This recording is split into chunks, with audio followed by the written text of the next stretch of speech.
Daibhidh I or Dauíd Máel Coluim was a 12th-century ruler who was prince of the Cumbrians and later king of the Scots. The youngest son of Máel Coluim III and Margaret of Wessex, Daibhidh spent most of his childhood in Scotland, but was exiled to England temporarily in 1093. Perhaps after 1100, he became a dependent at the court of King Henry I.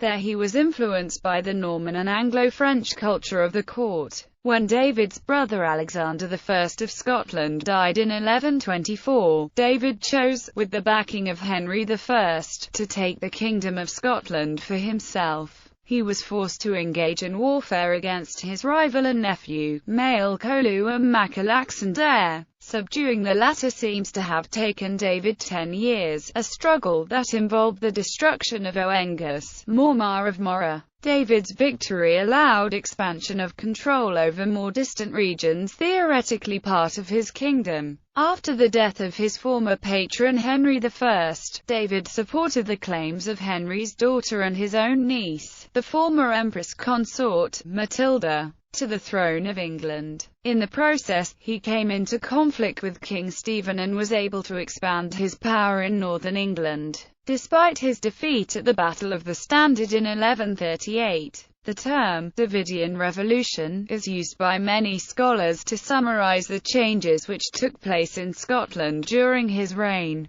These included his foundation of burghs and regional markets, implementation of the ideals of Gregorian reform, foundation of monasteries, Normanization of the Scottish government, and the introduction of feudalism through immigrant French and Anglo-French knights. Early years. The early years of Daibhidh I are the most obscure of his life. Because there is little documented evidence, historians can only guess at most of Daibhidh's activities in this period. Childhood and flight to England. Daibhidh was born on a date unknown in 1084 in Scotland. He was probably the 8th son of King Máel Coluim mac Donchada, and certainly the 6th and youngest produced by Máel Coluim's second marriage to Queen Margaret.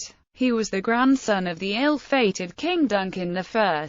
In 1093 King Máel Coluim and David's brother Edward were killed at the River Aln during an invasion of Northumberland. Daibhidh and his two brothers Alexander and Edgar, both future kings of Scotland, were probably present when their mother died shortly afterwards. According to later medieval tradition, the three brothers were in Edinburgh when they were besieged by their uncle, Domhnall Ban. Domhnall became King of Scotland. It is not certain what happened next, but an insertion in the Chronicle of Melrose states that Domhnall forced his three nephews into exile. Although he was allied with another of his nephews, Edmund, John of Fordun wrote, centuries later, that an escort into England was arranged for them by their maternal uncle Edgar Atheling. Intervention of William Rufus. In English exile, William Rufus, King of England, opposed Domhnall's accession to the northerly kingdom. He sent the eldest son of Máel Coluim, David's half-brother Donchad, into Scotland with an army. Donchad was killed within the year, and so in 1097 William sent Donchad's half-brother Edgar into Scotland. The latter was more successful, and was crowned king by the end of 1097. During the power struggle of 1093–97, Daibhidh was in England. In 1093, he may have been about 9 years old. From 1093 until 1103 David's presence cannot be accounted for in detail, but he appears to have been in Scotland for the remainder of the 1090s. When William Rufus was killed, his brother Henry Beauclerk seized power and married David's sister, Matilda. The marriage made Daibhidh the brother-in-law of the ruler of England. From that point onwards, Daibhidh was probably an important figure at the English court. Despite his Gaelic background, by the end of his stay in England, Daibhidh had become a full-fledged Normanized prince. William of Malmesbury wrote that it was in this period that Daibhidh rubbed off all tarnish of Scottish barbarity through being polished by intercourse and friendship with thus Prince of the Cumbrians, 1113 to 1124. David's time as Prince of the Cumbrians and Earl marks the beginning of his life as a great territorial lord. His earldom probably began in 1113, when Henry I arranged David's marriage to Maud, 2nd Countess of Huntingdon, who was the heiress to the Huntingdon-Northampton lordship. As her husband, David used the title of Earl, and there was the prospect that David's children by her would inherit all the honours borne by Matilda's father Waltheof of 1113 is the year when David, for the first time, can be found in possession of territory in what is now Scotland. Obtaining the inheritance, David's brother, King Edgar, had visited William Rufus in May 1099 and bequeathed to David extensive territory to the south of the River Forth. On the 8th of January 1107, Edgar died. It has been assumed that David took control of his inheritance, the southern lands bequeathed by Edgar, soon after the latter's death. However, it cannot be shown that he possessed his inheritance until his foundation of Selkirk Abbey late in 1113. According to Richard Oram, it was only in 1113, when Henry returned to England from Normandy, that David was at last in a position to claim his inheritance in southern Scotland. King Henry's backing seems to have been enough to force King Alexander to recognise his younger brother's claims. This probably occurred without bloodshed, but through threat of force nonetheless. David's aggression seems to have inspired resentment amongst some native Scots. A Gaelic quatrain from this period complains that, if divided from is anything to go by, this quatrain may have been written in David's new territories in southern Scotland. The lands in question consisted of the pre-1975 counties of Roxburghshire, Selkirkshire, Berwickshire, Peeblesshire and Lanarkshire. David, moreover, gained the title Princeps Cumbrensis, Prince of the Cumbrians, as attested in David's charters from this era. Although this was a large slice of Scotland south of the River Forth, the region of Galloway proper was entirely outside David's control. David may perhaps have had varying degrees of overlordship in parts of Dumfriesshire, Ayrshire, Dunbartonshire and Renfrewshire. In the lands between Galloway and the Principality of Cumbria, David eventually set up large-scale marcher lordships, such as Annandale for Robert de Bruce, Cunningham for Hugh de Morville, and possibly Strathgreve for Walter Fitzalan. In England in the later part of 1113, King Henry gave David the hand of Matilda of Huntingdon, daughter and heiress of Waltheof, Earl of Northumberland. The marriage brought with it the honour of Huntingdon, a lordship scattered through the shires of Northampton, Huntingdon, and Bedford. Within a few years, Matilda bore a son, whom David named Henry after his patron. The new territories which David controlled were a valuable supplement to his income and manpower, increasing his status as one of the most powerful magnates in the kingdom of the English. Moreover, Matilda's father Waltheof had been Earl of Northumberland, a defunct lordship which had covered the far north of England and included Cumberland and Westmoreland, Northumberland proper, as well as overlordship of the bishopric of Durham. After King Henry's death, David would revive the claim to this earldom for his son Henry.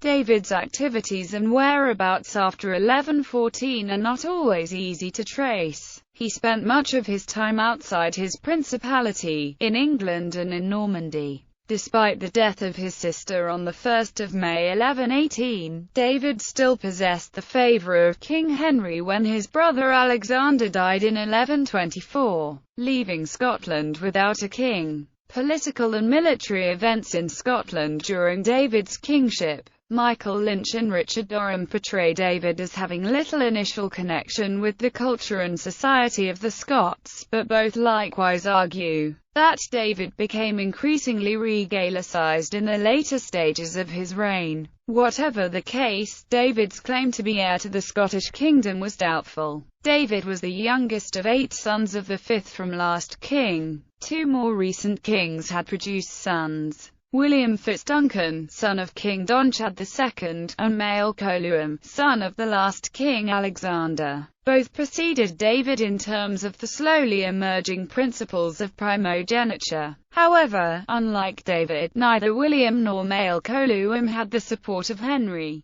So when Alexander died in 1124, the aristocracy of Scotland could either accept David as king, or face war with both David and Henry I. Coronation and struggle for the kingdom. Alexander's son Máel Coluim chose war. Orderic Vitalis reported that Máel Coluim Mac Alexander affected to snatch the kingdom from David, and fought against him two sufficiently fierce battles, but David, who was loftier in understanding and in power and wealth, conquered him and his followers. Máel Coluim escaped unharmed into areas of Scotland not yet under David's control, and in those areas gained shelter and aid. In either April or May of the same year, David was crowned King of Scotland, Albin, Latin, Rex Scotorum, et Scon. If later Scottish and Irish evidence can be taken as evidence, the ceremony of coronation was a series of elaborate traditional rituals, of the kind infamous in the Anglo-French world of the 12th century for their unchristian elements. Aelred of Rievaulx, friend and one-time member of David's court,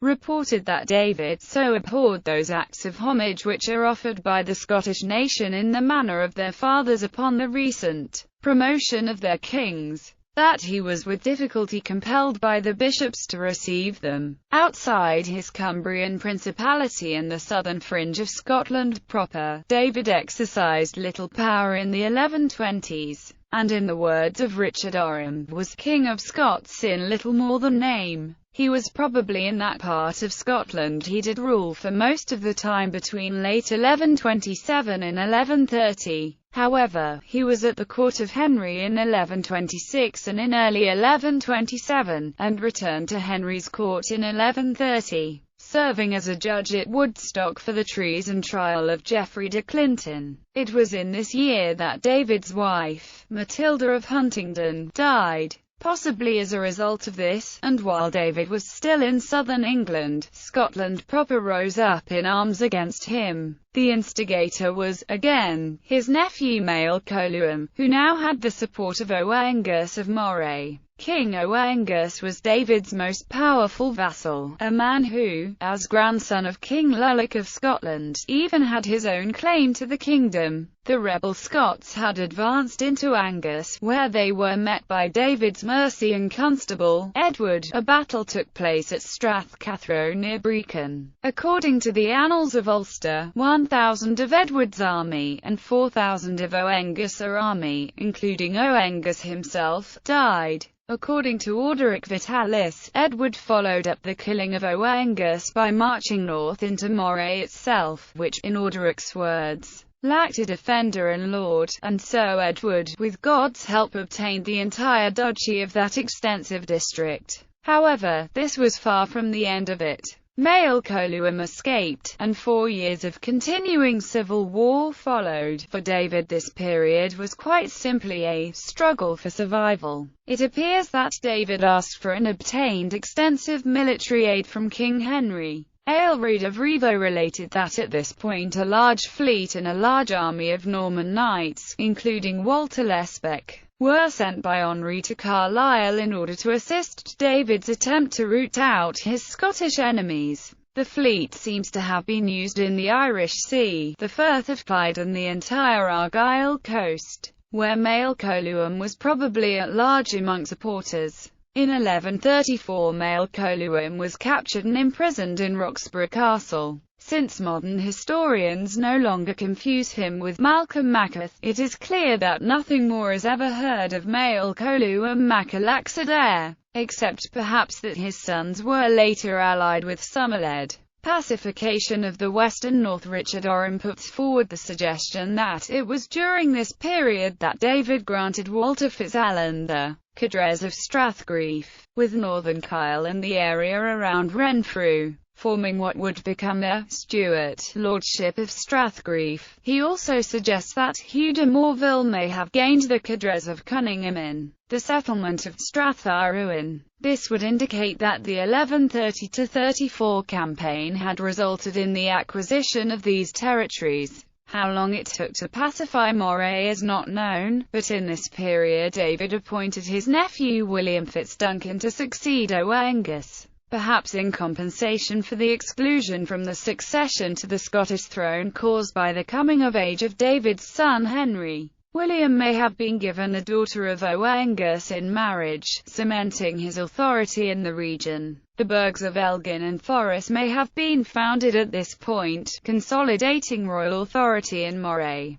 David also founded Urquhart Priory, possibly as a Victory monastery, and assigned to it a percentage of his cane from Argyll. During this period too, a marriage was arranged between the son of Matid, Mormar of Athol, and the daughter of Harkin Paulson, Earl of Orkney. The marriage temporarily secured the northern frontier of the kingdom, and held out the prospect that a son of one of David's Mormars could gain Orkney and Caithness for the Kingdom of Scotland. Thus, by the time Henry I died on 1 December 1135, David had more of Scotland under his control than ever before, dominating the north while fighting King Stephen and attempting to dominate northern England in the years following 1136. David was continuing his drive for control of the far north of Scotland. In 1139, his cousin, the 5-year-old Harold Madadson, was given the title of Earl, and half the lands of the Earldom of Orkney, in addition to Scottish Caithness. Throughout the 1140s, Caithness and Sutherland were brought back under the Scottish zone of control. Sometime before 1146, David appointed a native Scot called Andreas to be the first bishop of Caithness, a bishopric which was based at Hallkirk,